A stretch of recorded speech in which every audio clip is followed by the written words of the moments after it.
morning. It's Monday, August 11th, 2014, and this is the Morning Edition on I-24 News. Special broadcast this morning. It's the 35th day of Operation Protective Edge.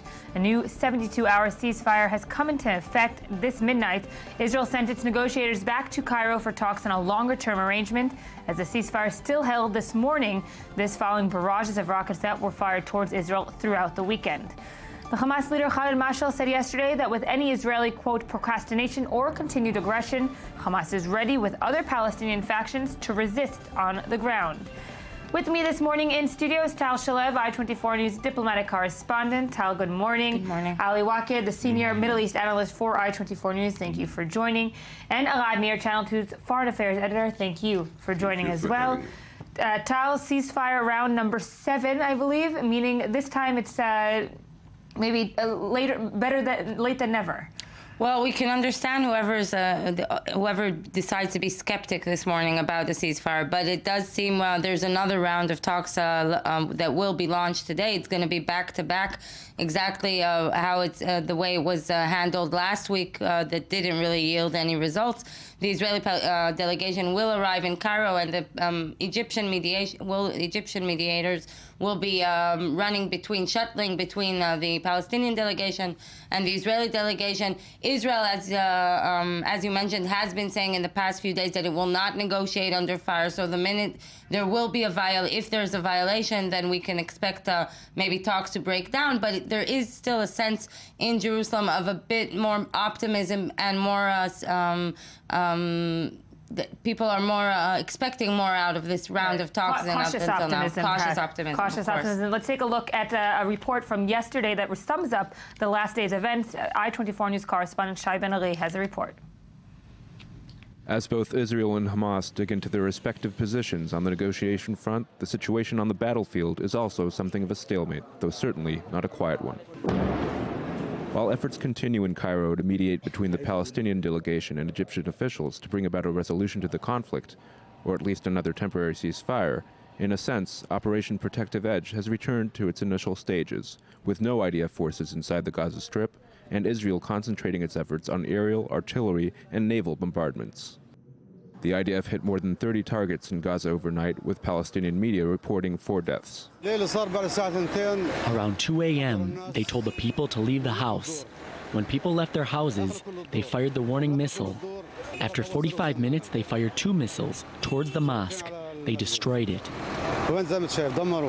Meanwhile, following the apparent destruction of most of the terror tunnels running under the border, Palestinian militants are focusing their efforts on firing rockets and mortars towards southern Israel, though a drop in pace has been noted, with only 32 launches throughout Saturday and limited fire on Sunday as well. Israel has been adamant that as long as the firing continues, talks will have to wait.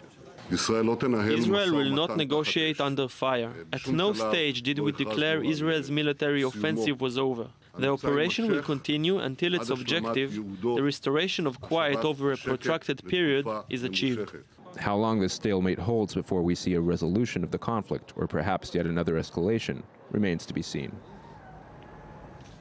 So, Tal, of course, although there is cautious optimism in Jerusalem, if you look at Netanyahu's political friends and foes, he's making quite a lot of foes in the last few days, maybe weeks. And it seems like it's escalating. Yesterday, before the cabinet meeting, before the weekly cabinet meeting, there was a line of contenders just waiting to challenge Netanyahu, and it seems like he is, as the operation continued and developed, he did lose more and more political reign inside his own political camp. It's interesting to see that most of the attacks from Netanyahu are coming from his own political camp, mainly from the leader of the Jewish Home, Naftali Bennett, and Avigdor Lieberman from Israel Beitenu, but also from inside his own party, Gideon Sa'ar, who has emerged as probably the biggest challenger to Netanyahu's reign in the Likud.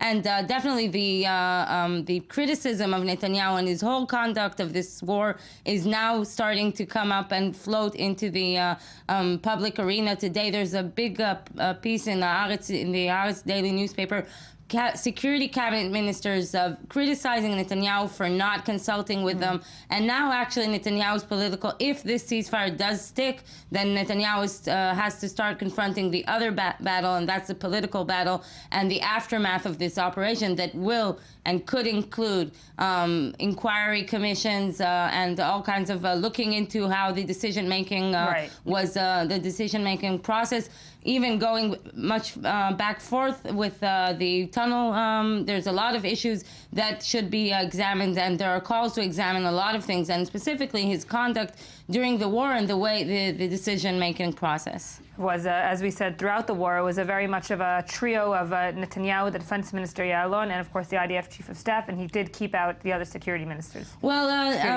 Minister Tzipi Livni, the Justice Minister Tzipi Livni, was very close to and was one of Netanyahu's closest advisors, and we do know that he did advise with some other cabinet ministers. But the fact is that in the past week, as the operation started to scale down and we're moving into the phase of diplomacy, many cabinet ministers are sensing that they were not consulted enough, and they have not put in any input into the decision-making regarding the Israeli positions in the negotiations in Cairo. We're going to get a quick update now from our I-24 News correspondent, Yoav Borovich. You're on the Israeli-Gaza border this morning. A quiet morning thus far. We're way into the ceasefire that started at midnight. Yoav? Good morning, Yael. Yeah, we're here by the Gaza border. We can see even a few tanks, Israeli tanks behind us, but definitely limited forces compared to what we've seen here in the last few weeks. As you said, ceasefire came into effect at midnight. Before it came into effect, barrage of rockets. Overall, yesterday, 35 rockets towards the southern communities, 8 of them intercepted by the Iron Dome. No rockets, no mortars so far, but here the story is, Yael, are the people. Still, most of the people here in the Gaza envelope did not come back home.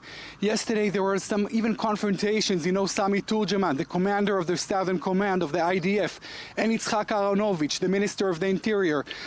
The people here, the residents, really criticize them. And, you know, Sami Turjaman and Aharonovich said there were things that should be said. You know, we told you to come back. We shouldn't maybe have told you to come back, because we know the ceasefire, the first ceasefire, ended on Friday. Since then, more than 100 rockets towards those communities here. People don't feel safe. Actually, they're planning a big demonstration on Thursday. We know that this fire will most likely end at Wednesday night.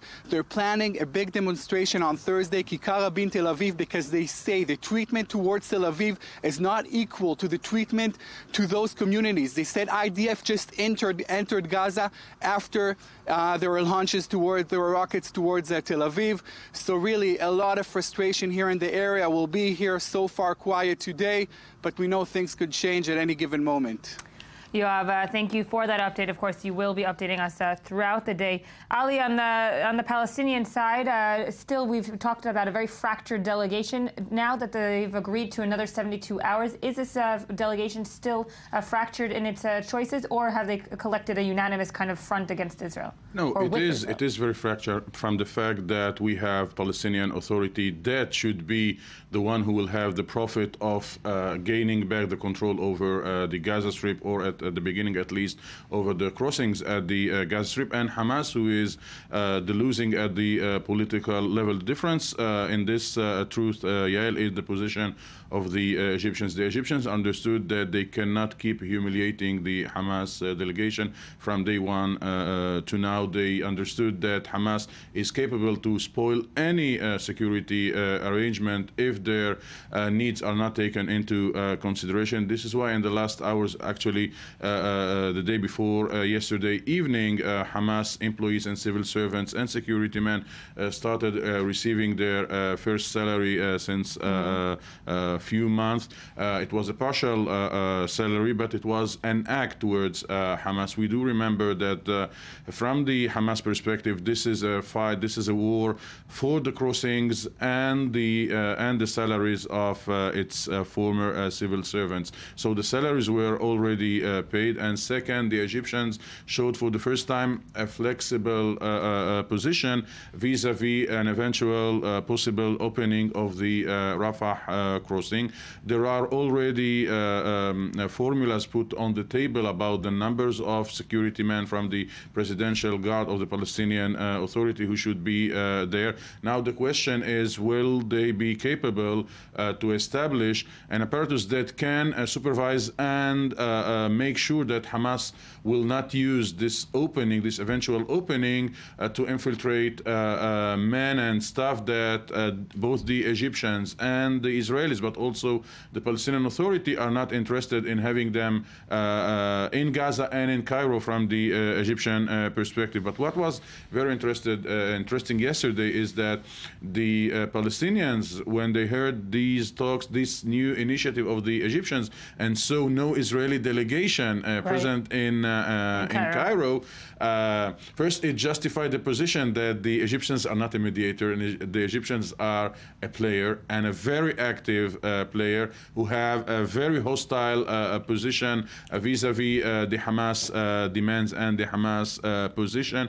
And yesterday the Egyptians understood that they should change attitude, invite the Israelis to conclude with them the 72 hours truce, and not talk on behalf of the Israelis, which put the Egyptians in a very bad image, not only among the Palestinians, but among the Arab world. So there was, on the semantics and on the style, some different in the Egyptian attitude, plus the readiness of the Egyptian to talk crossings and the salaries that were paid to Hamas brought this change.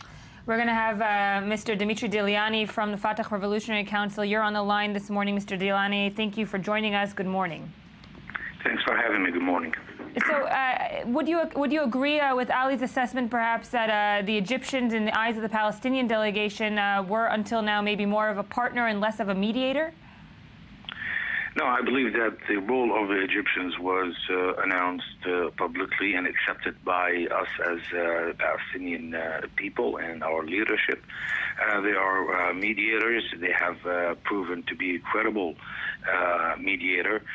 There is no doubt that the amount of atrocities and the massacres that were committed on the hands of Israelis in Gaza would move only natural that probably any mediator would feel sympathetic to what's going on in Gaza. But other than that, I think Egypt has played the role that it was appointed to play. Mr. Diliani, this is Ali Waked. If you heard the statements of Hamas leaders, Hamas media, they were not exactly talking about credible mediator. We saw a huge campaign in Hamas media and the media that supports Hamas against the position of the Egyptians. And Yael at the beginning asked whether the Palestinian delegation was fractured or united. So you, as a Fatah member, you are talking about the credible role of the Egyptian and a mediation, while in the other part of the delegation they were accusing Egypt that they were adopting 100% the Israeli demands and the Israeli position.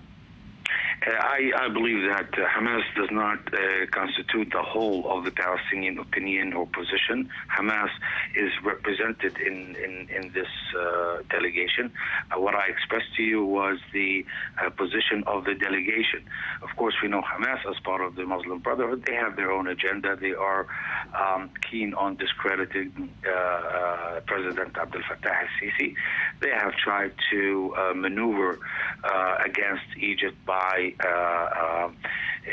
delegating the authority to speak on their behalf to the non-Arab Turkey and the faraway, useless state of Qatar, in a way to circumvent events in a way that would serve the Muslim Brotherhood's purposes rather than the Palestinian people purposes. But at the end of the day, they were put in their place, and regardless of what spokespeople talk about outside the unified delegation, the Palestinian unified delegation, I believe that members of the delegation have stuck with the positions of the delegation, and we have to always remember that these are the ones that are officially authorized to represent Hamas in these talks, not spokespeople with different agendas here and there.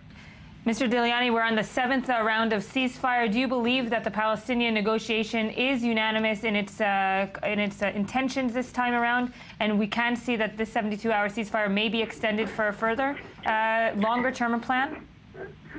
The Palestinian position has been consistent, but the Israeli position has been the one who's trying, as always, and it's become a trait of Israeli negotiations, is to stall and to beat around the bush in order to gain internal political gains. What Netanyahu is stalling, the reason why Netanyahu is stalling right now, Netanyahu is looking for a victory to market to his people, because after all these massacres, the Israeli people are going to ask, why did we kill 1,940 people? And what's the gain out of that? And where is the victory, since the South is not secure, people don't feel safe, and the tunnels who were almost harmless to destroy them cost the state of Israel 64 soldiers. What's the point of this war? The Israeli people are not stupid people. They're smart people. They're going to come back after all this solidarity during the war. But after the war is over, they're going to be asking questions, tough questions for Netanyahu to ask. And I think that at that point, the true face of the Israeli coalition would be clear to all. Mr. Diliani, we have a question from Tal Shalev, our diplomatic correspondent. Mr. Diliani, the Israeli government seems to have some kind of trend shifting towards the Palestinian President Mahmoud Abbas, and there is a change of tone following this operation. But at the same time, it seems that the Palestinian Authority is threatening to go to the ICC to try Israel for war crimes. Do you think this is helpful at this point when the Israeli government is finally willing to change its tone? Is it helpful at this moment to go to the ICC and try to pursue Israel in the international arena? Do you think that a statement here or there towards President Mahmoud Abbas will wipe out from the Palestinian memories all the massacres and atrocities and damage that was caused to our people in Gaza? I think that is just not the way things go. We will go to the ICC. There's a great popular demand. I don't think President Abbas can stand in front of such popular demand, not only among Palestinians living in the or within the borders of the Palestinian state, but Palestinians in diaspora as well, which means all PLO factions and its presence in the region and around the world. I don't think that President Abbas can afford to stand when we're talking about 1,940 people dying and almost 10,000 wounded, 450,000 people displaced, and more than 10,000 houses totally demolished. I don't think any president or any responsible elected person would not go at least to the ICC over this. Okay, Mr. Dimitri Diliani, Fatah Revolutionary Council member, thank you for joining us this morning. Alad, I want to bring up the ICC, and this brings up, of course, the question of international pressure. Netanyahu also has his political pressure, as Tal mentioned before, but he also has his international pressure. Over the weekend, Barack Obama, the U.S. president, spoke with Thomas Friedman, said Netanyahu is too strong in order to actually make concessions for peace, for long-term solutions. Is that your perception as well? Yeah. As we all know that there are many known knowns that we don't know, and, well, let alone the unknown knowns and the known unknowns, okay? I wish we knew what Netanyahu wants. Because as I see the score of events, it seems that Netanyahu tries to save Hamas. That's his goal. Netanyahu does want Hamas to survive in Gaza. That's his better alternative. You see, I mean, we are all talking about giving or empowering on the PA, the Palestinian Authority, and the Abbas people over there. But Abbas will not do it for free. You know, there are no free meals in the Middle East. Hamas will Abbas would want some other payments, maybe in the West Bank, maybe in the United Nations. So Netanyahu's best option for the time being, as I can understand or as I can read the little I know from what I know that he's doing, it seems that he is trying to save Hamas from itself. Netanyahu's only problem is that Hamas does not play the game in the rules that Netanyahu sets for it. I totally agree with Ali, who said that the Egyptians are not a mediator. The Egyptians are game player, and they have their own interest. And I'm not sure it's right from Israel's side to leave the mediation to the Egyptians. You know, is that also for lack of a better alternative? Whom are we fooling? Whom are we fooling? Firstly, we do negotiate under fire. Okay, it's not an endless ceasefire that was agreed upon at the moment. You know, there's a deadline, and there's a very definite deadline. And we've seen in the previous 72 hours truce that when we passed this deadline and nothing happened, Hamas did not hesitate to come back to the battlefield, right. to the battlefield. So, whom are we fooling? We are negotiating under fire, and Netanyahu knows it. And if he has a plan, which I'm not sure about, I think that his plan is to make sure that Hamas remains the ruler of Gaza under the best conditions for Israel, which are quiet for quiet. All what he wants is to pay Hamas as less as possible to go back to the previous truth. So we're talking about containment. This is, as far as I can read the known knowns and the known unknowns, right. This is Netanyahu's plan. And let's not fool ourselves. Well, I agree with Arad. Netanyahu's solution is always to fortify. So we're again hearing about a fence or a new physical barrier that will be a special technological physical barrier that will specifically protect the Israeli communities on the Gaza border. And when we look at what Netanyahu has been doing in the past 5 years, basically he's been surrounding Israel with fences and physical barriers. There's one on the Egyptian border. There will be one apparently on the Gaza border. Right. There's one in the Golan border with Syria, and there is one eventually planned to be built also on the Jordanian border. So this is Netanyahu's solution: building a fence, building a wall, and not promoting Hamas, dialogue. around Hamas, and keep Hamas there as quiet as possible for as less payment as possible. Yeah, you asked about whether the Palestinian delegation was fractured, and what Arad said is one of the main reasons why the delegation is fractured, because Hamas is identifying that the current Israeli government want to keep the status quo in the Gaza Strip with Hamas weekend. This is true, but not opening the talks to a horizon of a final solution to the Israeli-Palestinian conflict, which can bring Abu Mazen to be a partner also in the Gaza Strip. The Israelis were maneuvering between Gaza and between the West Bank, between Hamas and between the PLO, the Palestinian Authority, and the Palestinian delegation. The part of Fatah believes that the Israeli position is doing everything in order to keep this balance between this equilibrium of power between the Palestinians and not change it towards Abu Mazen. It is true Meaning that it's weakening Abu Mazen in the process. It's not strengthening Abu Mazen. It is giving Abu Mazen some precise, some precise, very precise role to be the border guards at the Rafah crossing, but not a political entity, a political address in the Gaza Strip. Saeb Erekat, in an interview to this channel, said that every second sentence that Yitzhak Molko was telling him that you're not representing Gaza. Any agreement will not be accepted by Hamas. The Palestinian reconciliation had for goal to take this pretext from the Israelis and to present a united entity.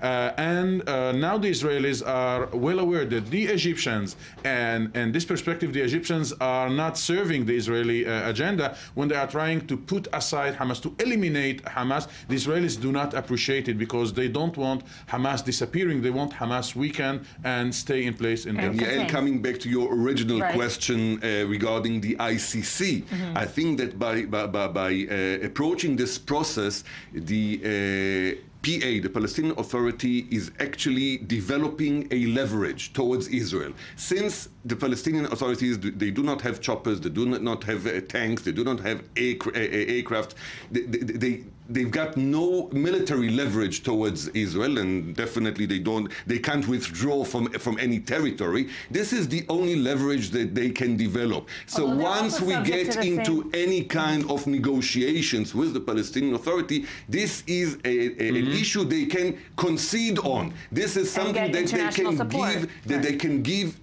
towards Israel. Okay, we withdrew such and such a judiciary process against you in return to concessions from your side. At the end of the day, No, go ahead. At the end of the day, what Arad's saying is there is a unanimity in the international community. This is the equation.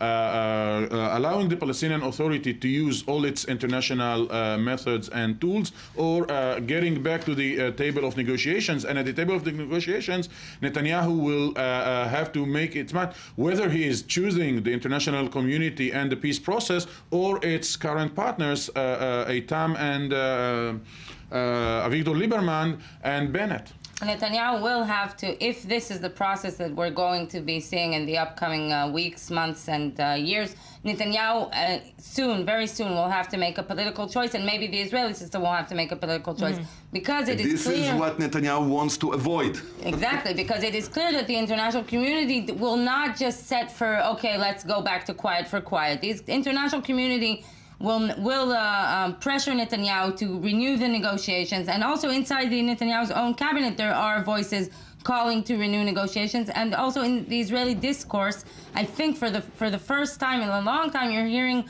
much more voices calling for dialogue, calling for talk, calling to change the military. You have a very high-end amplifier.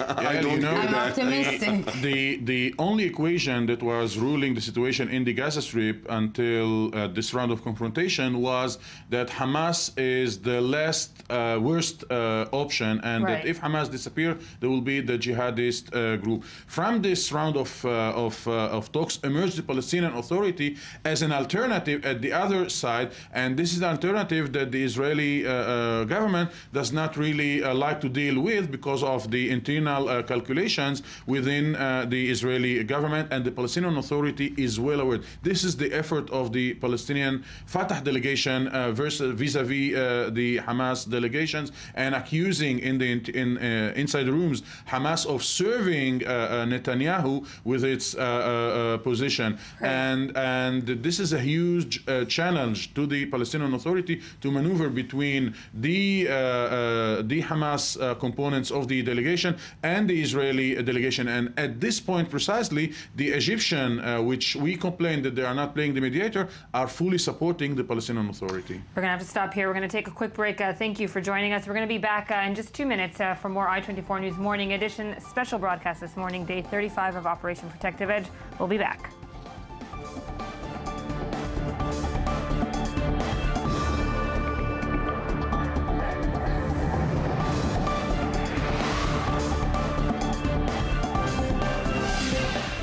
Welcome back. As the Israel-Gaza conflict continues, there are other Middle Eastern developments that have a direct or indirect impact on the ground here in the region.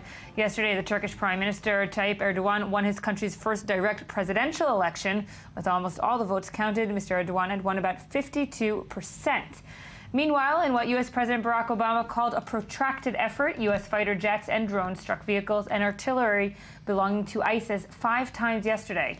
This brings the new U.S. air war in Iraq into a 4th day, as American officials and their allies are attempting to rescue tens of thousands of Iraqi Yazidis besieged by ISIS down from a mountain near the northern town of Sinjar. According to the UN, 15 to 20,000 refugees had so far escaped. The State Department said it removed some staff from Erbil and Baghdad to Basra in the south of Iraq and to the Iraq Support Unit in Amman in Jordan. Now with me is Dr. Benedetta Berti, a research fellow at the INSS and a lecturer, of course, at Tel Aviv University. Dr. Berti, thank you for being with us. Arad Nir and Ali Waked, you're still here. Thank you for staying. We're going to take a quick look at the next report about yesterday's elections in Turkey, and we'll take it from there. An historic moment in Turkey, or just more of the same? The Turkish people are going to the polls today in a landmark election. For the first time in their history, they're voting to elect their president. But as it appears now, there is only one player in this game, Prime Minister Recep Tayyip Erdogan, perhaps the most dominant leader in Turkey in the last decade. Until today, the president of Turkey played a mostly symbolic role, But when Erdogan takes office, he is expected to change the constitution and turn the presidency into a country's executive powerhouse. Erdogan is considered a hardliner, not just in regards his approach to religion, but also in foreign policy. Turkey speaks bravely, while everybody else keeps mum. Turkey reaches out to the oppressed in Gaza, Syria, and Iraq, while the others turn their backs. Erdogan's main competitor in the race is Turkish diplomat and academic Ekmeladin Ihsanoglu. But perhaps the most interesting candidate is the pro-Kurdish Selahattin Demirtas. His sparking charisma is already giving him the title of the Kurdish Barack Obama. Do you think that Turks own this country? They don't. Even Turks don't own this country. This country belongs to a single person. It's owned by Erdogan only. A year after a controversy surrounding religion and freedom of expression brought millions of people to Gezi Park and beyond, the situation remains unsolved. Now, with Erdogan expected to gain even more power, the threats of a new wave of protests returns. Arad, some of his opponents yesterday in Turkey said that this election will now be even more of an authoritarian state than it was before, showing, of course, 52%. This is just exit polls. We'll get the final results today. Is this going in this direction, authoritarian? Well, you did not need these elections to declare Turkey as an authoritarian state. Maybe it would be rather more accurate to call it Erdoganian rather than authoritarian. It's his own kind brand. That's Erdogan's country, Erdogan's state. This is Turkey for many years now, and it's evolving. This was the final stamp, the final symbolic stamp that Erdogan really wanted to have in order to be the strong man in Turkey. Sultan Erdogan, if you want. In his victory speech last night, he mentioned not the victory of the Turkish people, but the victory of the Palestinians and of the Bosnians and of all Muslims all over the world, including the Syrians and the Iraqis and you name it. He didn't spare a place in that regard. But you were talking about his opponents. It's interesting to see this morning the opposition papers in Turkey, and not necessarily the secular opposition, but even the Islamist, the Gulenist opposition. The headlines are, Erdogan barely made it. Erdogan was aiming at 58-59% in the first round. And he based this assumption or this wish on him bashing everybody around him, especially Israel in the last month regarding this operation in Gaza. He didn't miss a chance to compare Israel to Hitler and to call what Israel is doing in Gaza a genocide, etc., etc. And the more he bashed Israel, the higher he got in high polls, results in the polls. Nevertheless, the final result is 52%. This is what he get, and apparently much less than he anticipated. So it shows that Turkey is separated. Turkey is polarized more than anybody anticipated before these elections. The question is now whether he will take this into account and how, because he is very much into controlling Turkey and shaping it as his own, in his own vision, and I'm not sure that Turkey is heading towards a good days as he promised in his acceptance speech last night. Does he have, as president, a different role as he did as prime minister? Of course, on paper he does. The question is, of course, is the Erdoganistan or whatever we're gonna call it now? Does it really differentiate between the two different roles? See, Erdogan is dancing now between the constitution and his personal will. Right. He wanted to change the constitution in order to make it more of an American-style presidency. Apparently, he set the date for elections By the way, this is the first time that the Turkish president is being elected in popular vote. This was part of the grand plan of the big plan he had for himself and for Turkey, of course, and for his own personal legitimacy. Totally so.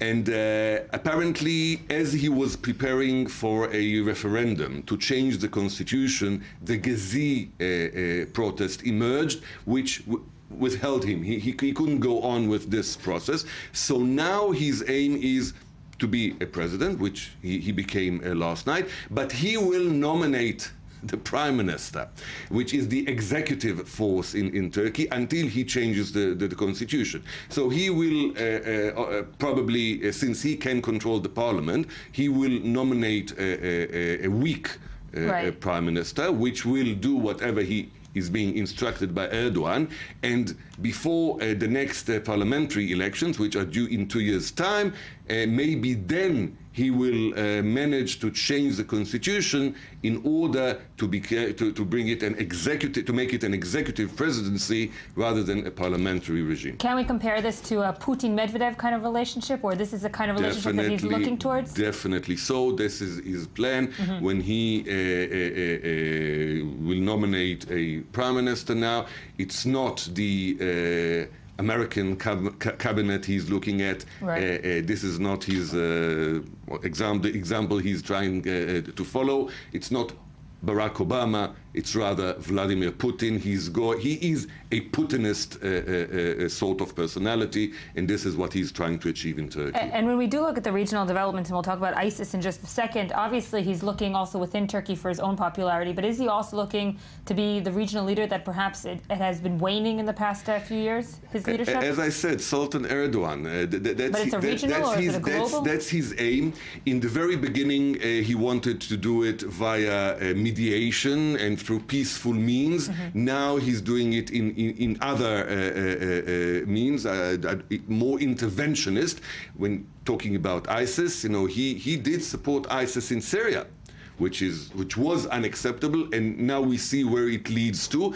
And apparently he's very reluctant to support the American intervention against ISIS in these very days. He's not supporting it. He has many pretexts. He says that ISIS has a few dozen of Turkish hostages, and that there are Turkish fighters within the ISIS lines, but he does not support this kind of intervention. So I'm not sure how clear his vision is and how realistic he is, and this is part of the danger that he is posing to the region. Ali, when we look at ISIS, and we're going to go straight from Turkey to the rest of the region, we understand that this was a growing threat in the region for quite a while now. Maybe here in Israel we looked away from it because we had our own problems, but nevertheless it's at our back door. In regionally speaking. Yeah, in Jordan and elsewhere in the world, the Western world, including Turkey, were training these fighters, these rebels against the Syrian regime. And among these rebels, there were militants who are now parts of the ISIS. But I think the problem started when the American dismantled the Iraqi army and rebuilt a new army, which had no professional military experience. And when we saw the military tactics and strategy of the ISIS in taking control of the Mosul city, which allowed them to take 1,500 of the jeeps of the Iraqi army, which allowed them to have $500 million in cash from the central bank of Mosul, we are identifying the contribution of the Western trainings, of the Turkish trainings to the jihadists in the world. And now so there was a vacuum, and they took this vacuum up. There was this vacuum, but there was this support at the beginning against the Syrian regime, gave to ISIS and other. And now when ISIS became that big monster, the world is trying to fight this monster. I'm afraid this is a little bit too late. We know that the ISIS are having independent sources of money. They are controlling some of the oil camps in Iraq. They have this money of the central bank in Mosul, and they are of course financed by some princes in the from Saudi Arabia, which is interesting also to follow. The Saudians indirectly as a regime, but directly as private individuals, are supporting the ISIS in order to fight Iran and in order to fight the pro-Iran government in Iraq. With the consequences it means, as we saw over the weekend, 20,000 people leaving for shelter, people stranded. Saudis are still willing and wanting to support ISIS. And with all the reports about the U.S. Striking against ISIS camp, we should remember we are seeing very, very modest U.S.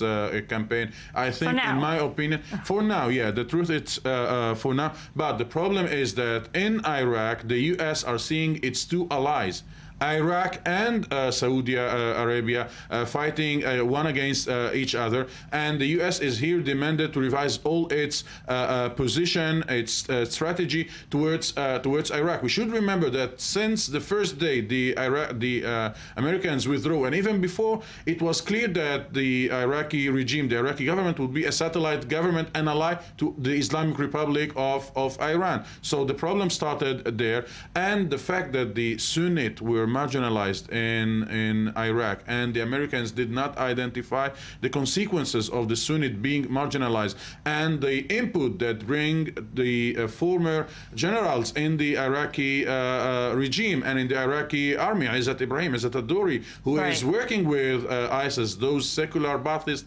socialists are now collaborating with the ISIS in order to fight the current regime in Iraq. And we didn't mention yet the mess inside the Iraqi majority community of the Shiite, one who wants Maliki, who is threatening to carry out a coup d'etat in order to keep his term in place. So ISIS is a big, very challenging problem, but it is only one problem of numerous problems in Iraq and in the region that the Americans had to face. Dr. Berti, when you look at ISIS and you compare it to the problems that the Americans had to face in Iraq almost a decade ago, is it now too late, as Ali says, perhaps to deal with it militarily even? Well, I mean, it all depends on how extended the commitment wants to be. As far as I can understand, the United States is very much not looking forward to put boots back on the ground in Iraq, which is pretty understandable. So they will have to find another way to fight ISIS. One of them is to support the Iraqi army, and that's what they've been trying to do. But unfortunately, and that's a big problem, despite the billions that have been fueled into training and equipment of the Iraqi army in the past decade, the Iraqi army is still underperforming. So that explains why, despite their superiority in numbers, they've been faring out pretty dismally, pretty badly when standing up to ISIS. So the alternative is, of course, to look north and to look at the Kurdish government. The Kurdish forces have been fighting more successfully against ISIS initially. In the past weeks, there have been some serious setbacks. But that opens up a whole new kind of worm, so to speak, for the Americans, because politically speaking, that will raise tension with Turkey, just to make an example. And then, of course, there is the big problem that Kurdistan is not a state. But so far, it seems that the Americans are very much determined to continue to protect their allies in the north. That has to do, of course, with economic interest, as well as with the fact that you have thousands of Americans right now living in Erbil and working in the oil industry. So it's very clear. What was the tipping point in your eyes that the U.S. president decided to intervene after weeks and maybe months of non-intervention? Well, the big rise of ISIS in Iraq is probably you can trace it with their big take of Mosul, which was June 9th, 10th, so at the beginning of June. I think ever since there has been an internal debate in the U.S. as to what to do. And the initial step was to dispatch those 300 military advisors, which of course was more of a symbolic move than anything else, more signaling that the United States continues to be interested in what happens in Iraq. But I think in the past couple of weeks, it's become increasingly clear that this is a problem that the Iraqi army is not going to be able to solve by itself. It's becoming increasingly clear that the Kurdish allies don't have the means. Maybe there is a paradox situation here because the Iraqi army is equipped and has the numbers, but they don't have very good discipline. They're not fighting very well. On the other side, the Kurds are fighting much better, but they're not very well equipped. So when you put these two situations together, you don't have anybody ready to stand up militarily to ISIS. And in the past few weeks, they have been taken some very significant gains. The reports that they control about 1/3 of Syria are slightly exaggerated, but they do control important parts of Syria, including growingly oil fields. And in Iraq, their advance has been incredibly swift, and they made substantial gains in the Anbar province, substantial gains in the oil-rich Kirkuk province. They are now moving all the way towards Erbil, which is, of course, the Kurdish capital. Right. And last week, they also took over Iraq's biggest dam. So at this point, you have all the cards in place to really think that they are doing much better than what was expected militarily. And on top of that, there is a serious threat of genocide, which I think does also contribute to inform at the least press, public opinion. Public opinion. This is what I do want to show you a report about the 20,000 Yazidi refugees that managed to escape to relative safety. This can be debated as well. Two towns were retaken by Kurdish fighters battling the ISIS militants. Still, of course, there is no end to the crisis, but this may have been the tipping point for the U.S. administration to intervene. I-24 News correspondent Shai Ben Ali has all the details. A rare piece of good news emerged Sunday from the chaos which has engulfed Iraq over the past few months when it became evident that at least 20,000 refugees belonging to the persecuted Yazidi minority managed to make their way to the relative safety of Iraq's semi-autonomous Kurdistan region. The Yazidis had been stranded on Mount Sinjar near the Syrian border in the summer heat with little food and water after fighters of the Islamic State in Iraq and the Levant had chased them from their villages and towns in northern Iraq. Reports say at least 500 members of this ancient ethno-religious group had been killed, some of them buried alive. How will our men fight if we don't have guns and bullets? Our men wouldn't run away if they had guns. My son, my daughter-in-law, my brother, and my daughter stayed there. My child's father is still there. He has been wailing for 2 days asking where his father is. Though according to reports several thousand Yazidis are still stranded on the mountain, the majority managed to escape following intense U.S. airstrikes on ISIL targets in the area. In a statement Saturday, U.S. President Barack Obama made sure there were no illusions concerning the severity of the situation and pledged to support the U.S.'s Kurdish allies in their fight against ISIL. I don't think we're going to solve this problem in weeks, if that's what you mean. I think this is going to take some time. American forces have conducted targeted airstrikes against terrorist forces outside the city of Erbil to prevent them from advancing on the city and to protect our American diplomats and military personnel. So far, these strikes have successfully destroyed arms and equipment that ISIL terrorists could have used against Erbil. Time will tell if this latest U.S. military intervention in Iraq will be enough to stem the tide.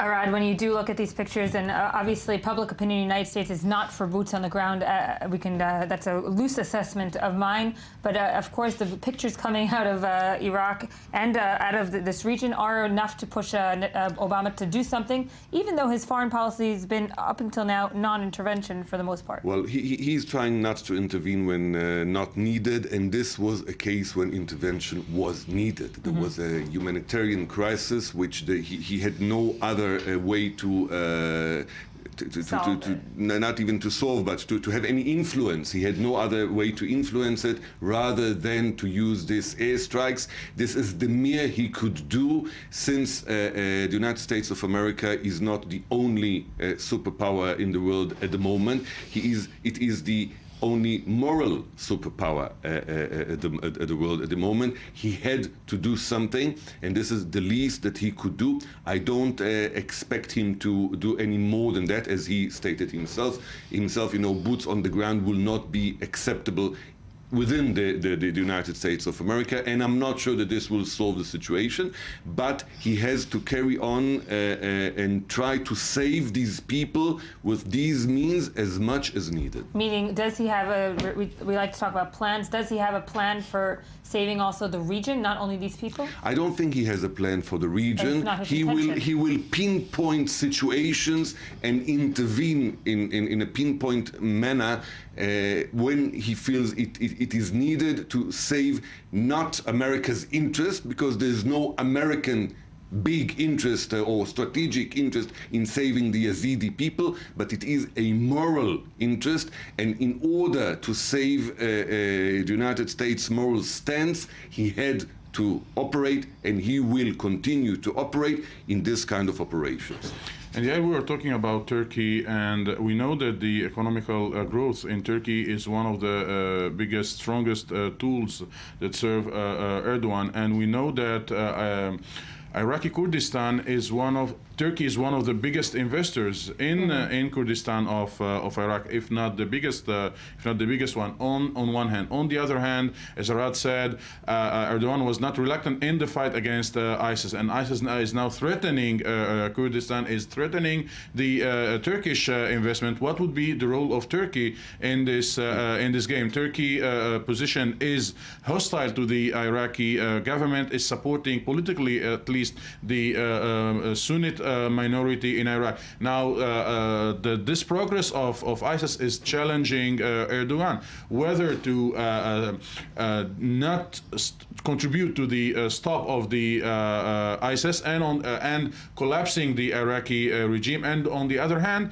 seeing its investments in Kurdistan threatened, plus big criticism from the international community for this position of Turkey that is not contributing to the international effort to stop ISIS. I would not exclude a change in Erdogan's attitude towards the Kurds as a whole now after election, because he expected the Kurdish population within Turkey to support him in yesterday's election, which apparently they did not, at least not as he expected.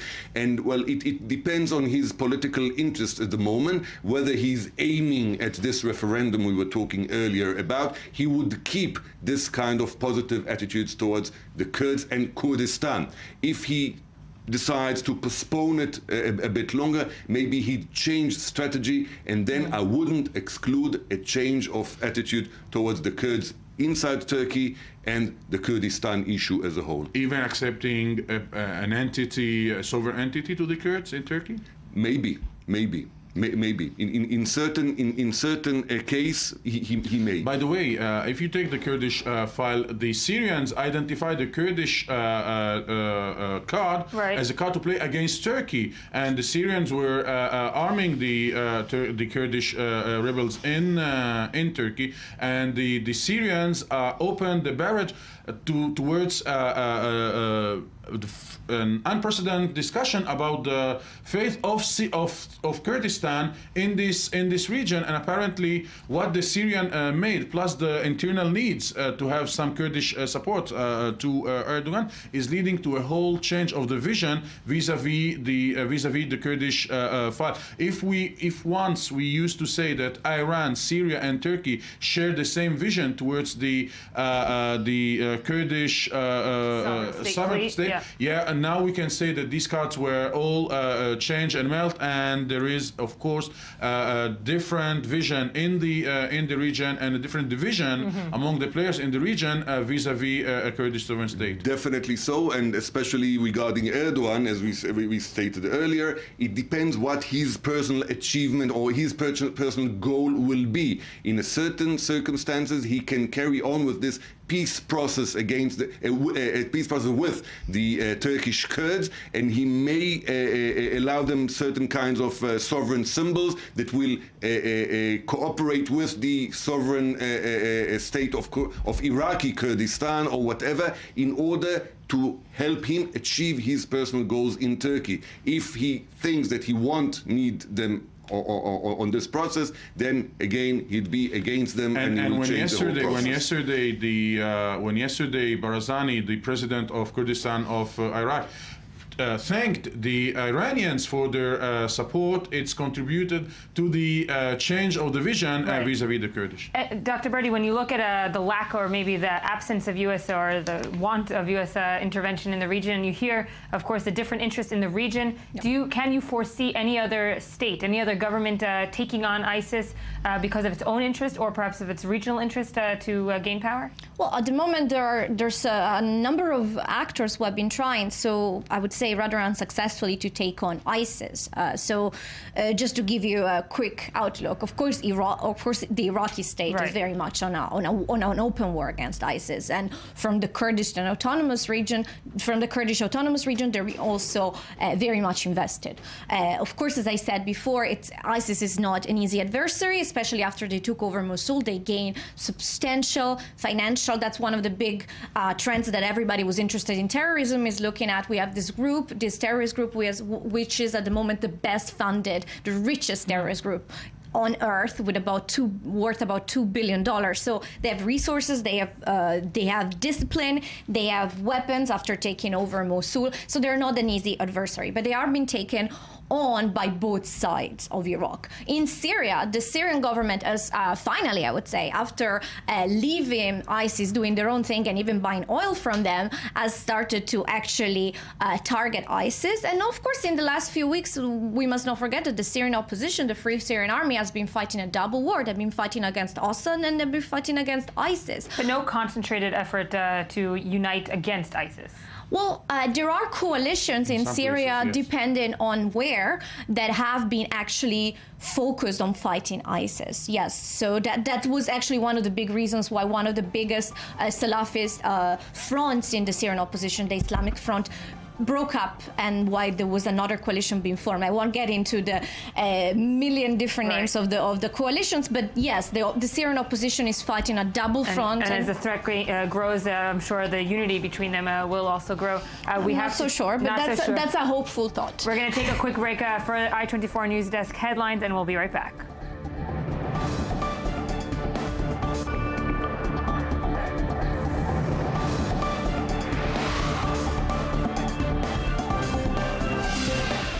Welcome back to I-24 News Morning Edition, a special broadcast this morning. It is day 35 of Operation Protective Edge. Ceasefire has been into effect since midnight. An Israeli delegation has gone to Cairo since this morning, has seen more of the calm. This is after barrages of rockets were fired towards Israel over the weekend.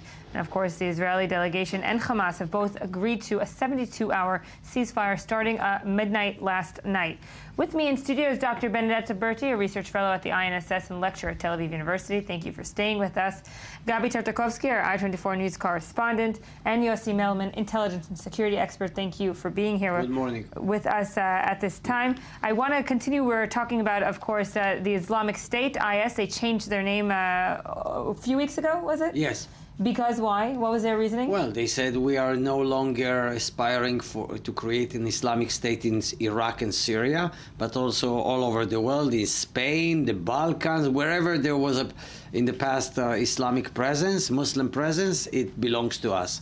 We spoke before about their internal and also regional aspirations, but I want to now take it on the Israeli side in terms of the Israeli intelligence. Obviously, Israeli intelligence has been looking and covering and monitoring their if you will, gains in the region very closely, but it came second to what's happening in Gaza, did it not?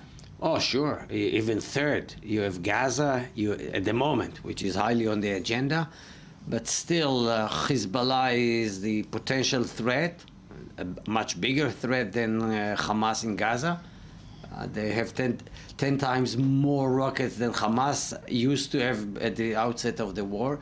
And then you have, there are Israeli worries about what's happening in Syria. IS is one of the factions fighting there. It's making inroads recently in Syria and also far away in Iraq. And indirectly, Israel is concerned about what's happening in Iraq, not only because of the contacts between Iraq and Syria, and the spillover of war in Syria to Iraq and vice versa, and but Lebanon also and Jordan. And Lebanon and Jordan, but also because of they are threatening now the Kurdish state in Iraq, and the Kurdish state traditionally has been, or the Kurds have been good allies of Israel, and recently these contacts have been renewed. Kurdistan is selling Israel oil. We are buying oil from them. And then so you have IS is present all over. They are knocking on the Israeli doors. In Jordan, they took over some of the crossings between Iraq and Jordan. Jordan is very much worried. Because we spoke earlier And then Lebanon. in the show about and if there can be in lack of or an absence of any kind of U.S. involvement, even the limited U.S. involvement, will we see regional powers in this region intervening into ISIS or IS? Benedetta did mention, of course, that there are some limited actions now taken by the Syrians and so forth. Do you see any chance that Israel, because of the interest that you mentioned up until now, will even want to intervene, can intervene, should intervene? Should, yes. Yes? I tweeted a day ago that I think that Israel should at least provide humanitarian aid to save the Yazidis stranded in the mountains, to parachute them as the Americans are doing. Right. I think the U.S. Intervention involvement is too late, too small. I mean, there have been bombed some of the convoys of IS by 2 sorties a day. It's meaningless. It's nothing. It should have been on a much larger scale, especially now that the Iraqi government, the official sovereign of the territory, invited them. But yes, you can see, I think it's not completely obnoxious to see regional alliances emerging. Already we have some regional alliances which are tacit. Regarding the crisis in Gaza, Saudi Arabia, United Arab Emirates, Egypt, Israel, all these Palestinian Authority, all these forces want to weaken Hamas. And I wouldn't be surprised that even indirectly Iran and Israel would cooperate if they have joint interests. And IS and Iraq is a joint interest right now. It's one of these joint interests. Dr. Verdi, do you agree? I think that it's true that the emergence and especially the very rapid and somewhat unexpected military gains of the Islamic State in the past few weeks have been reshuffling interest, regionally speaking. And yes, we are seeing a rise of concern. Even some of and that's something that we mentioned before, even some of the countries that initially were not so opposed to the idea of the rise of Jabhat al-Nusra, ISIS, all the groups that were fighting in the context of the Syrian civil war. And I'm thinking here about funders from the Gulf or Turkey itself, which for an extended period of time turned its back and allowed this influx of jihadis into Syria. But the rise of IS is kind of changing the game, and now you're seeing Turkey being much more concerned about the prospects and the future gains of Daesh. You also see the Saudis being much more concerned. There is a very interesting debate going on in Saudi Arabia about, well, we still have the strategic interest of getting rid of Bashar al-Assad, but at the same time, now we're starting to look at the long-term consequences of the rise of these jihadists, this new generation of jihadists. So that's a very interesting debate that's happening all over the Gulf, I would say. So yeah, I think it's really affecting a strategic calculation regionally, and there will be some commonalities from alike players. In the long term, some observers have said, well, the rise of Daesh is actually bringing the Saudis and the Iranians closer. Well, I'm personally quite skeptical given the pre-existing rivalry there, but there is a narrow interest here in stopping the military gains and in stopping the growing of this Islamic State. And on the other side, not from the regional powers trying to stop this, but other jihadi groups in the region, the rise of ISIS, of the Islamic State in the region, will it definitely downplay the other jihadi groups operating now in the region? And I'm talking, of course, of Hamas here. I think I would like to keep the two arenas separated. I mean, even though geographically they're very close. Well, and even if the original name here is ISIS, the Islamic State, in the West it was translated often by Iraq and Syria, but it was al-Iraq via Sham. Sham is a region that would cover, including Jordan, including mandatory Palestine, including Lebanon. So definitely it's part of the regional vision. But if you look at the nature of Palestinian politics and you look at the role of Salafist group in Palestine, well, they've been on the rise in Gaza, since after Hamas took over in 2007, but by no means have they become strong enough, equipped enough, disciplined enough, organized enough to be a real military challenge to Hamas. So I would say I would be quite cautious, and I think the re-energizing of this Al-Qaeda's type of brand of jihadism in the region will have regional consequences. It is having impact in Lebanon, where they're fighting as we speak. But when it comes to Gaza, I would put the brakes a little bit. I don't see the Islamic State rising in Gaza and taking over from Hamas. Although it's true that in the past few months you see more flags, you see more references. And common interests, of course, at the end of the day, between Hamas and IS. I think ideologically they would be quite at odds. I mean, if you look at the basic Hamas agreement to participate in the Palestinian elections is something that the Salafist groups in Gaza have been criticizing basically since 2006. One of the reasons why these local jihadist groups in Gaza are against Hamas is because they're saying Hamas participating in the regular Palestinian elections and recognize a state that it's not based on Sharia, that it's not an Islamic state, and that means that they lost the path. So that's one of the reasons for criticism. Another one is they've been very critical of the fact that Hamas has not imposed a Taliban-like state in Gaza. You don't have that. So I think ideologically speaking, they're quite apart. Yossi? Well, IS teaches us the theory of relativity. Because if you look at Al-Qaeda in comparison to IS, Al-Qaeda are whiter than pale in terms of comparison to IS. There is a small presence of IS in Gaza. Already for a couple of years we have seen here and there little small demonstrations where their black flags were waved. Hamas rushed to crash them.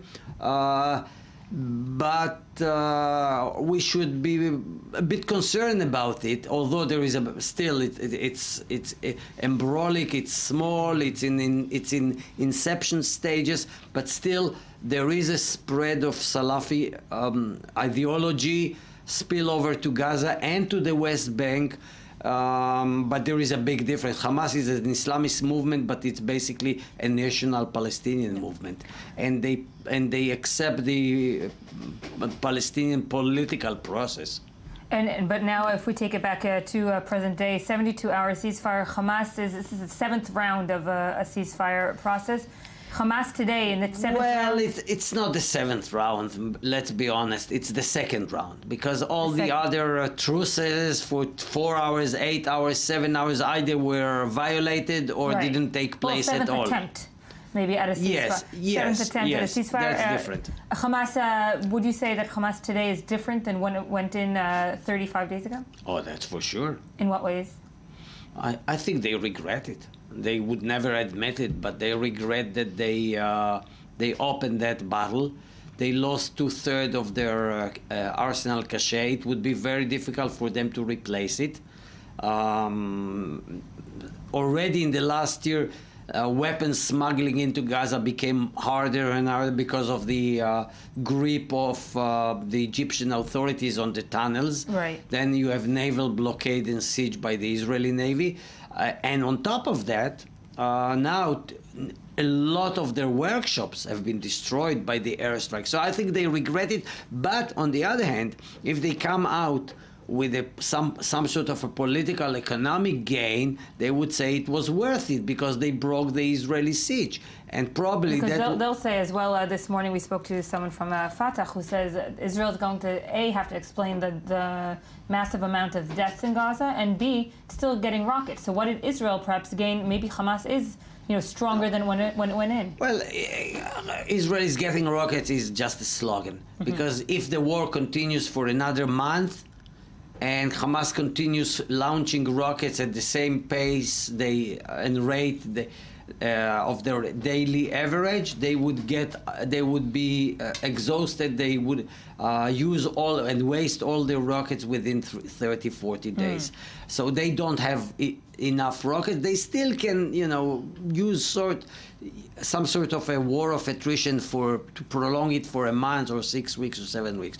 The death casualties, which are a moral, ethical problem for Israel, are less of a political problem. The world has more or less accepted it. And the more we talk, we see that more voices are coming out from the dark about how Hamas was using the population as human shields. We see more and more reporters coming out of Gaza saying, yes, there was a censorship, yes, they fired from civilian population. So I think that's a less of a concern for the Israeli. I mean, internationally speaking, right. Politically speaking, it's a human concern. It's a moral concern. Can Israel use its air force more rationally, more measurably, to cause less damage, less human suffering? But all in all, I think it's quite clear that, and I said it here many times, if we compare it to the boxing ring, it was not a knockout. Maybe right. Israel would win by points. And Hamas has released new propaganda videos of itself over the weekend, trying to, of course, reinforce what I said, giving a new kind of objective to the war, saying, look what we did to Israel. Well, would you agree then with Yossi that it is a weaker Hamas, despite, and this is why they're trying to, compensate? Well, yes, but I would add to that, Hamas went into this already very weak. I think the weakest it has been, I don't want to say since it was created, because the formative years were weak, but certainly in a long time. So Hamas entered this in a already very difficult situation. Will it come out of it better? Militarily speaking, no, I agree. I think military speaking, the group has been weakened. Internally, the group is also under very severe internal pressure. This last round of confrontation has really brought forward all the internal disagreements within Hamas. Politically, well, that's where the game, I think it's still open. And that's why Hamas is being so desperate to come out of Cairo with something tangible to bring back to Gaza. Right, we're seeing the pictures now of these new videos, obviously showing a military overwhelming victory, a knockout, as Yossi said, that there wasn't, of course. Well, sure. That's part of the right. Day after victory talk, propaganda war, psychological warfare. That's something that comes with the territory, of course. But if we have to look at the facts on the ground, then I think Hamas can claim some minor tactical gains, but really he had prepared a vast number of surprises. They didn't really work out. This surprise effect, which is something they were really building on, didn't work. The tunnels, which is something they really invested, did not really amount to something significant. Right. So I think all in all, the group didn't fare as well as they would have liked to militarily, but it makes complete sense that they are trying to frame it as a victory. As a victory. Yeah. We're going to stop here. Gabi Tatakovsky, you're here with some headlines, and feel free, of course, for your input as well. Gabi, what are you starting with? With the Telegraph, it reports that about the health crisis in Gaza as British doctors are being sent to Gaza. This is a cooperation between the British government and a British charity, Medical Aid for Palestinians. About 15 health service doctors and nurses are in Gaza. We're talking about neurosurgeons, plastic surgeons, orthopedic surgeons, and of course trauma specialists. Now, despite this aid, they still fear that they can't be much of any help, since there is terrible conditions on the ground with a major fear for cross-contamination of wounds. The equipment used in various emergency rooms is basically being overused. There's not enough medical supplies, and the operations are being staged at not an appropriate rate. Also, the transition of patients is not as expected. The World Health Organization expected the 50 patients to be in process from Gaza through Rafah each day. There are only 10 to 15. at the moment. And Turkey has announced also today that it will be evacuating Gaza refugee residents. And Turkey announced. Jordan is trying its best as well, being authorized by Israel authorities to do so. But the situation of hospitals in Gaza is in terrible conditions. The only one that's basically operating is the Jaffa Hospital, where this British medical aid team is located mostly, and there is still conditions worsening in Jaffa Hospital, which is the main rehabilitation unit in the Gaza Strip. By the way, during the war, Israel was offering to evacuate Palestinian patients and wounded via one of the crossing to Jordan. First to be treated at the Israeli field hospital, but Hamas did not allow it. Right, at the Erez crossing. Yes. And only a dozen came, perhaps, right? 50 throughout the war, while they could have treated all over throughout the war around 1,500. Wow. Now, but some of them were sent to already Jordan, but Israel was ready to take much more, to allow much more wounded to go to Jordanian hospitals, but Hamas put a red light on that. But this, just to add a little bit to that, that's one side. The other side, of course, is the fact that even before the war, there has been a significant problem with the Gaza sector, and that's, of course, one of the problems that resulted from economics restrictions. So already, as before the war, the hospitals were operating without updated equipment, without as many supplies as they needed. Right. The number of doctors per patient was limited. And the situation was dire to begin with. Exactly. So that, of course, the war did not help the situation, and it helps understanding why there's such a deep crisis. They weren't starting in an ideal place. Right. Anyways. Gabi, one more. We've seen mass demonstrations against the Israeli policy and actions throughout Europe and even South Africa.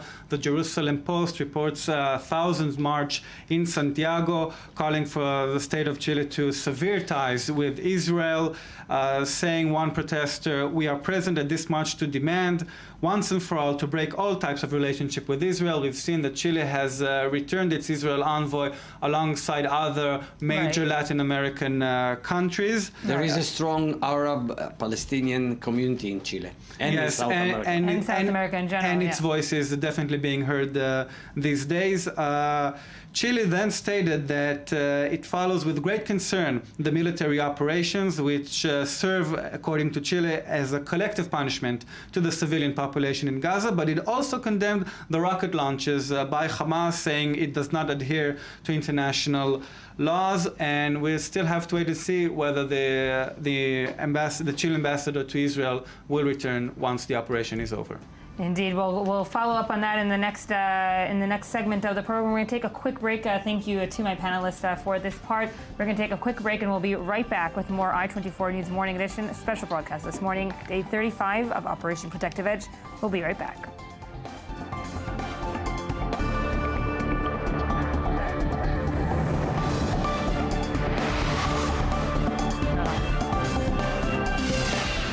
Welcome back to I-24 News Morning Edition. It is day 35 of Operation Protective Edge.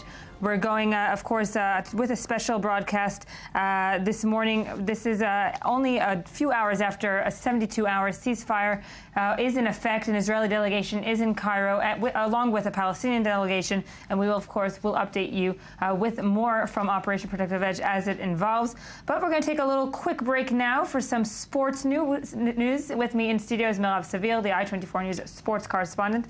Mirav, I'm happy to see you back in studio. It's been a while. It's been a while, and I'm sure you also need to speak about other things other than what's going on outside on the ground. There's also things going on in the world. There are things going on in the world, but the thing we're going to start with is actually very influenced by what's going on here. It's the Israeli national basketball team getting ready for Eurobasket 2015, and they had to play their home games away from home because of everything that's going on here. It was something that was decided on together between FIBA and Israeli Basketball Federation, that it may be a little I wouldn't want to say dangerous for other teams to come here, but they ended up playing their home game in Cyprus, which isn't really home, and it had a big problem. Their first game was last night, but the I-24 head of sports, Valérie Perez, actually sat down with Omri Caspi, NBA player from Israel, and she talked to him about being an ambassador to playing on the outside. This is what he had to say. Let's take a look. I think we're all ambassadors of our country, of what's going on here.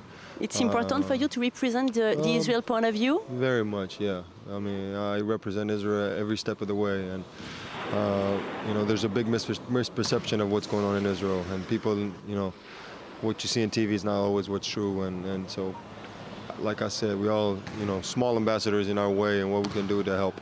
Obviously, you know, the conflict in Gaza was in the news all day, so it's something that they all saw every day, but, you know, so people, you know, asking questions, wants to know what's Palestine, what's Israel, what they want, what do we want, you know, what's going on. So trying to, you know, share our side of the story the best way I can. You know, it's every time these operations and wars, unfortunately, hit the region, it always has impacts on so many different fields. And everything else that you don't think about. Who would have thought that the Israeli national basketball team won't be playing here? And this would be the reason why.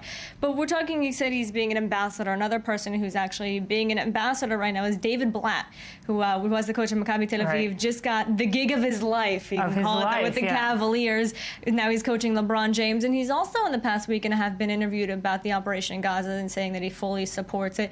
So these two together are kind of showing the Israel side of the sports team. You've had so many celebrities and I need to be careful people. Of what you say. It influences your career, right? Speaking of it, there was something, I believe it was Amari Stoudemire towards the beginning that said, I stand with Palestine, and then people kind of jumped on him and said, aren't you Jewish? Right. So there's that whole thing that's going on. So them two are standing together. Now, they did play that game in Cyprus last night, and you did see home court advantage kind of take its toll on them, and the lack thereof of home court advantage. They lost by 3 points in overtime, and that's where it really comes in. Instead of having 3,000, 4,000, 5,000 fans behind them, they had 300. Right. And this is supposed to be a home team. That's always like the big question. Is there a home advantage? I absolutely and it's because of the fans mostly? It's because of the fans. It's because of the noise. It's because of the support. Especially when you're in this tight of a game in overtime, you need as much support as you can get. And the fans have a huge part in that. I've seen it in play in college and the NBA games in the States. There's a huge difference. We talk about it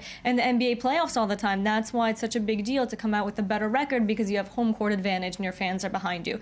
So I absolutely believe it had a lot to come into play last night when they lost by 3 points in that overtime game. I mean, they came back from 6 points behind in the last minute of regulation and lost in overtime.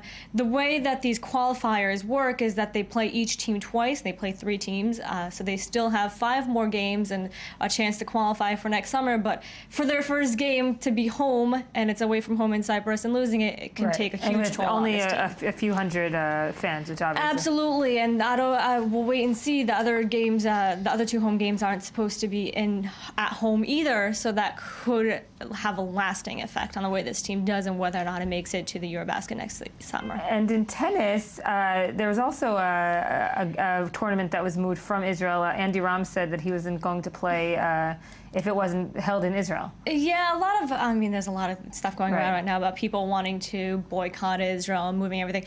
But what we're actually going to talk about is the Rogers Cup over in Canada.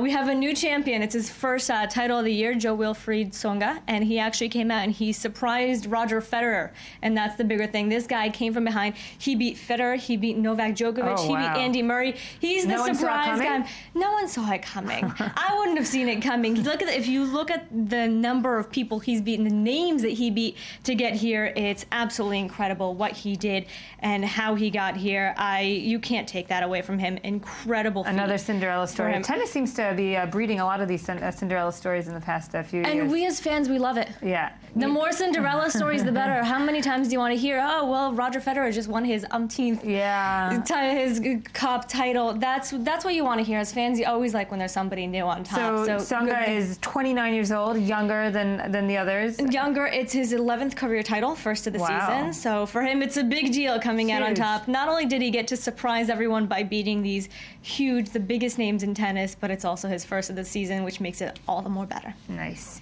And last, of course, but definitely not least, another tragedy. Tragedy. With NASCAR. This is something that's made all the headlines in the United States. You haven't heard about it so much otherwise because racing isn't as big in other places, especially NASCAR racing.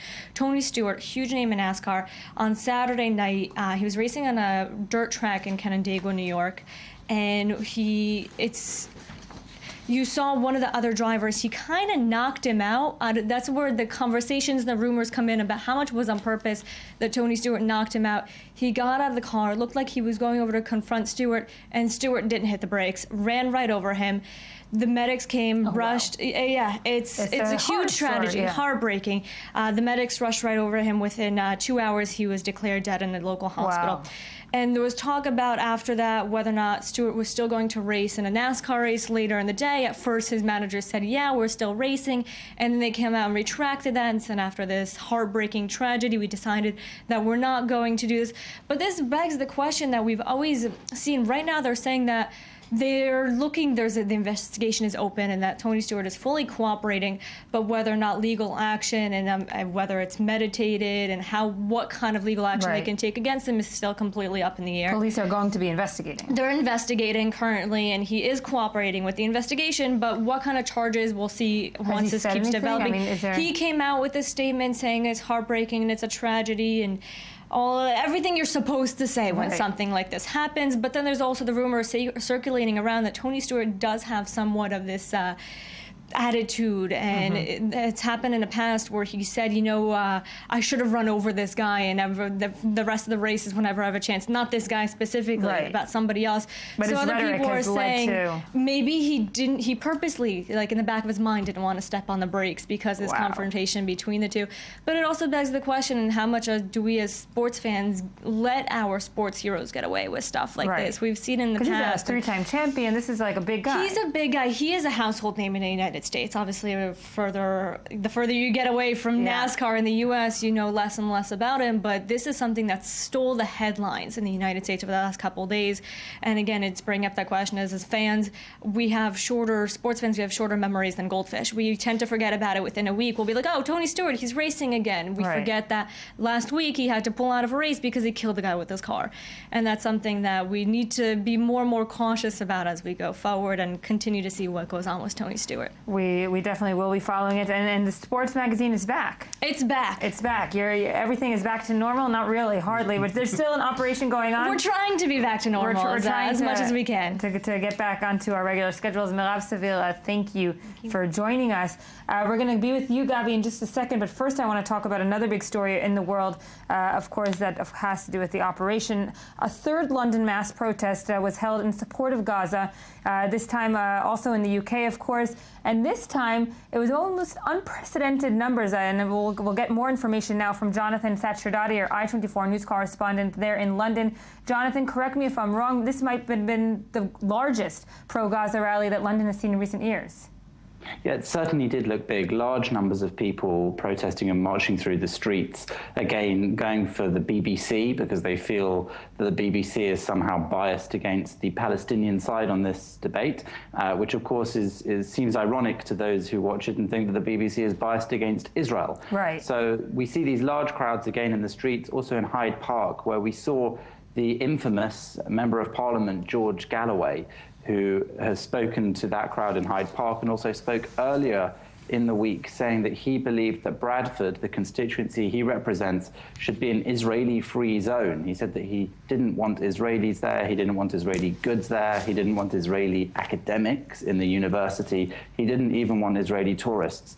And so in response to that, some Israelis this week, just in the last couple of days, I think on Sunday, went to Bradford in order to show that they have every right to be in Bradford. They took their Israeli passports and they made sure that they introduced various different people they met in Bradford to the joys of bamba, the Israeli snack food, and generally tried a light-hearted approach. But of course, they too were met with some protesters there who were angry about Israel's actions in Gaza. And who is behind this protest? Is it the same group or groups, a coalition of groups that we've seen in the past, or are now, bringing over 150,000 people attending this march? Are we seeing new groups join these coalitions? The groups who tend to join in these protests tend to be the same people. So they come from the extreme left. You find the Socialist Workers' Party there. They also tend to include various different Muslim groups and some Islamist groups, in fact. And we see them gathering pace and getting more and more support. Of course, part of the problem is that many people are judging the military offensive in Gaza purely in terms of what they're seeing on the British television and in the British newspapers, which is a rather skewed version of what's actually going on. There is an undue emphasis, some would argue, on images of civilian casualties at the expense of any detailed coverage of what's actually going on during the war. And we've seen over recent days journalists from around the world explaining that they didn't feel they could actually report on the Hamas side of things. Right. They couldn't show Hamas fighters, they couldn't show rocket launchers, they couldn't show human shields being used while they were based in Gaza. Now those sorts of things are coming out. And even this week, we've seen the BBC itself, which many have accused of anti-Israel bias, admitting that, in fact, the statistics it's been relying on heavily of casualty numbers might, in fact, not be telling the whole story, because they are, of course, issued out of Gaza and are under the control of Hamas and the Gaza health authorities. So the BBC has started doing a low level of analysis on those statistics that others have been doing for weeks, right, showing that, in fact, rather than indiscriminate killings, according to the BBC, there is a possibility that the data is starting to show a higher number of men of combatant age that were killed in the strikes on Gaza, rather than, as they had been reporting, indiscriminate killing, or at least accidental killing of a very high percentage of children and women in those casualty figures.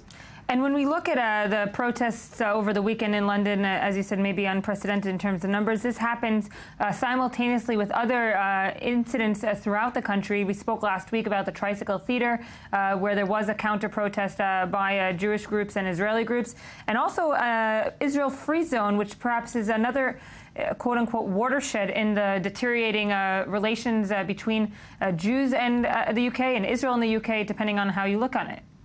Well, the Tricycle Cinema decided not to allow the UK Jewish Film Festival to be hosted there once, as it was for the last 8 years, unless they cut themselves off from funding from the Israeli embassy. And now the Bristol-based Encounters Film Festival has told the Israeli film director Yoav Hornung that despite selecting his film Deserted for the festival, they would also not accept funding from the Israeli embassy, which had been promised in order to cover the cost of his trip to the festival, instead saying they preferred to cover that cost themselves. But that trend here is of demanding that Israelis and British Jews must somehow cut themselves off publicly from the state of Israel or risk being ostracized. And that's a dangerous position to take, some argue, effectively telling Jews what their relationship should be with the state of Israel, how they're allowed to relate to the state of Israel. And the Tricycle's decision has been fairly badly received by much of the press here. Even newspapers like The Independent, which is fiercely anti-Israel, has carried some opinion pieces disagreeing with the decision. And yesterday's Sunday Times also had a long piece to that effect. So there is a mix of opinion going around, especially regarding the boycotting side of the anti-Israel sentiment that is here. And when the Member of Parliament, George Galloway, says, I'm quoting him, "We don't even want Israeli tourists to come to Bradford." This is after he also lists, Israeli academics, Israeli goods, Israeli services. Is this also something of surprise to British Jews? Or can we say, this is George Galloway, he's more of the same of what he's been saying in the past few years? Well, George Galloway is well known for those sorts of comments and being a fairly inflammatory and divisive figure. That's how he's acted in the last few years of his political career. In fact, George Galloway, many will remember from his videos on YouTube of his infamous meeting with Saddam Hussein, in which he saluted him for his indefatigability. Right. So George Galloway is known to be a rather fringe figure in that respect. But these figures are nonetheless important because they do articulate the feelings of certain parts of society. And were they not somewhat popular with certain segments of society, they wouldn't get voted into power. And Bradford has a high percentage of Muslim voters who did elect George Galloway into his position. And when he won, of course, he said that it was the Bradford Spring, making parallels to the Arab Spring. So he's somebody that is a fringe figure, but not somebody that can be ignored by any means. Jonathan, I want to bring into this segment Iftach Kuriel, the spokesperson of the Israeli Embassy in London. Mr. Kuriel, thank you for joining us. Thank you. Good morning. So we're going to start with the Tricycle Theater, because that, of course, is something that has been ongoing since in the past week. The Israeli embassy traditionally gives this Jewish film festival money every year. This time, what was your reaction when you heard that the Tricycle Theater is going to be rejecting it because of the Israeli embassy money? Well, of course, we were very disappointed, and we issued a statement hoping that the Tricycle would reconsider. You know, as somebody wrote here over the weekend, you know, racism is demanding something from others that you wouldn't demand from your friends. Right. And the Tricycle, in fact, had not demanded from any other festival, including the Indian festival last week and other Middle Eastern festivals last year, a similar request. It turned out, demanded that the Jewish Film Festival show the movies in advance to the director of the theater to have them, you know, reviewed. That definitely is very worrying, and I agree with Jonathan Sacerdoti that the receipt in the press of this decision was a good one, in the sense that there was a sense of outrage here at this decision, and I hope it will be changed. Are there diplomatic efforts to change this decision? Also, of course, it's going to serve Israel's interests, but also it's righting a wrong that has been done. Well, we're not in touch, obviously, with the theater. At the end of the day, this is an issue between the Jewish festival and the theater. But we're of course supporting these efforts and issuing our statements and talking to people as well, of course. And the Israel Free Zone, I mean, just by the title itself, it's threatening for any Israelis over in Israel right now. It's knowing that in parts of England there are Israel Free Zones.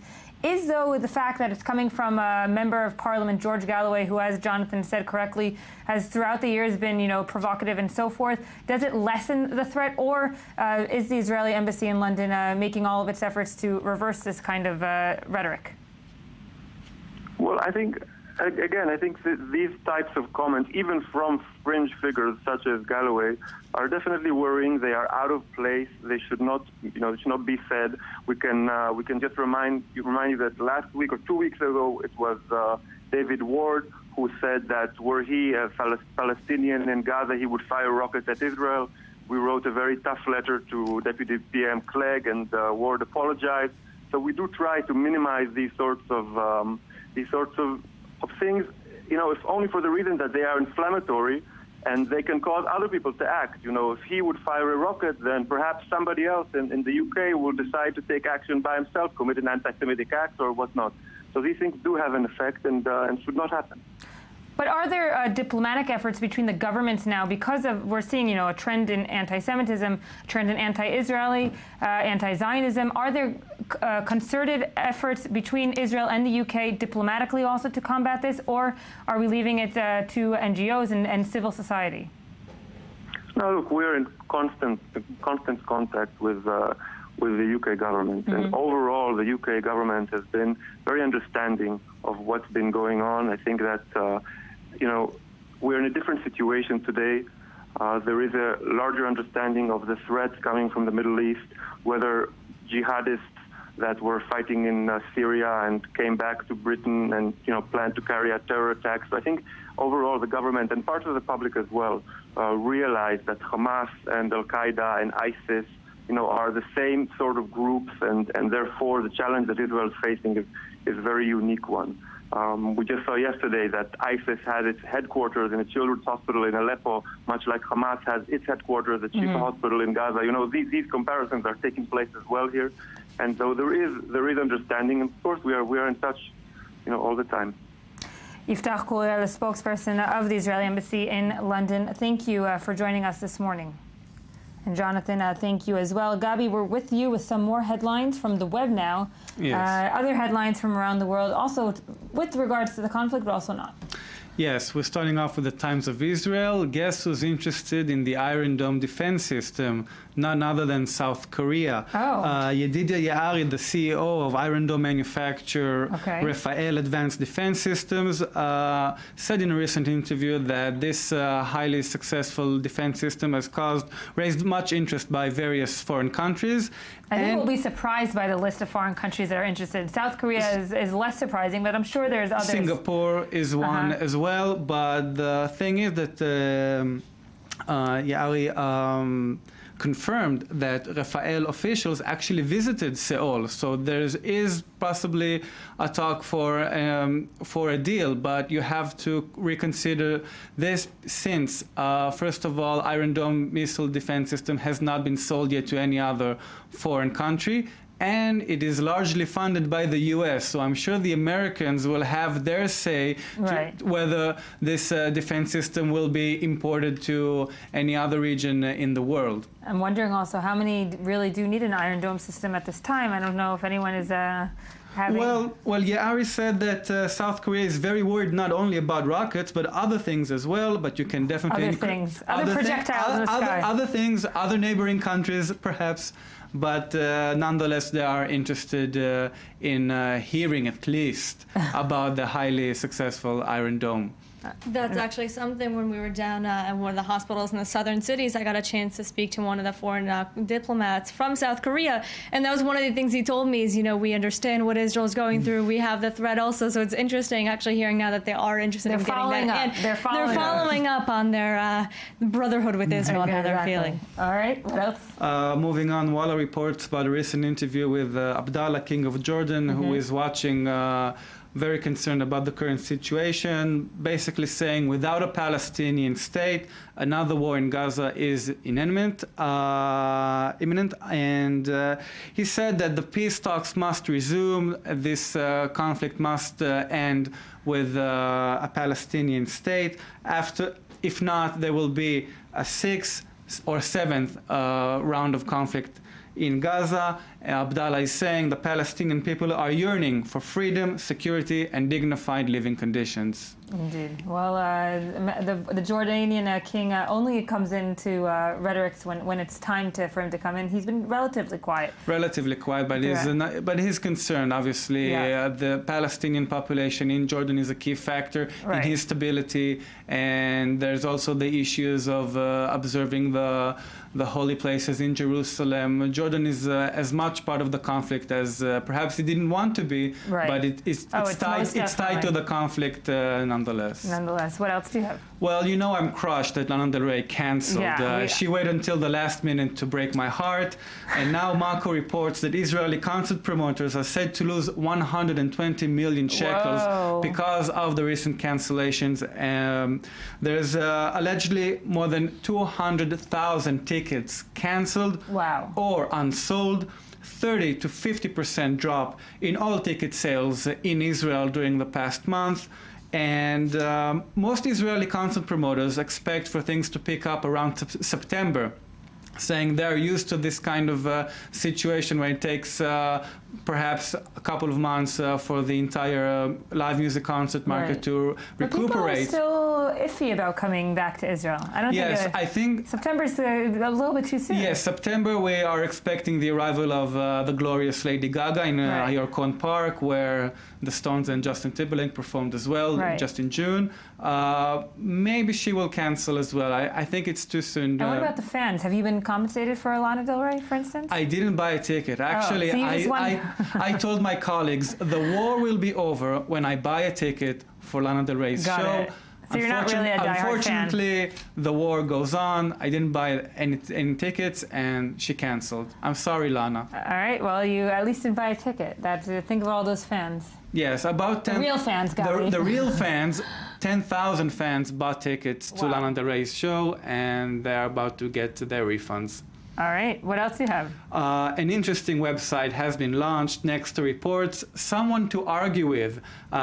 Two students from Tel Aviv University launched Someone to Argue With website. After debating on Facebook, they decided that Facebook is a very shallow platform to engage in political discussions. So they developed this site. It's a basically anonymous chat roulette website. You have to identify yourself from either side of the political debate. And so it's like secret meets Facebook. Yes, and then once you identify yourself for being a leftist, for example, the program says, okay, we're now looking for a right-wing fascist for you to engage with in conversation. And if you identify yourself as a right-winger, they say, okay, we're now searching for a left-wing bastard for you to talk to. Now, wait, and now the big question that begs is what happens to people that voted Yair Lapid? Oh, They're well, the center.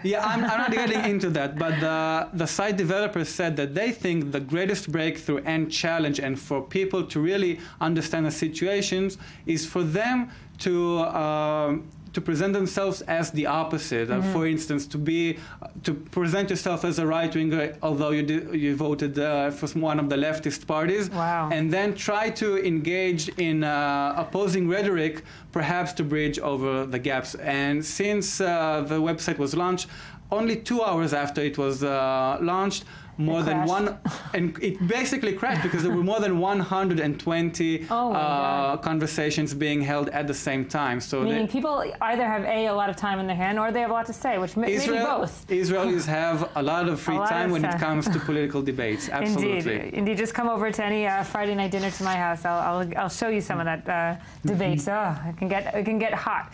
What else do you have? One last thing. The Huffington Post reports that Starbucks issued a statement. We don't give any money to Israel. The Starbucks Corporation posted this Q&A format, and it also clarified that Israel does not give any of its profits to Israel government or military.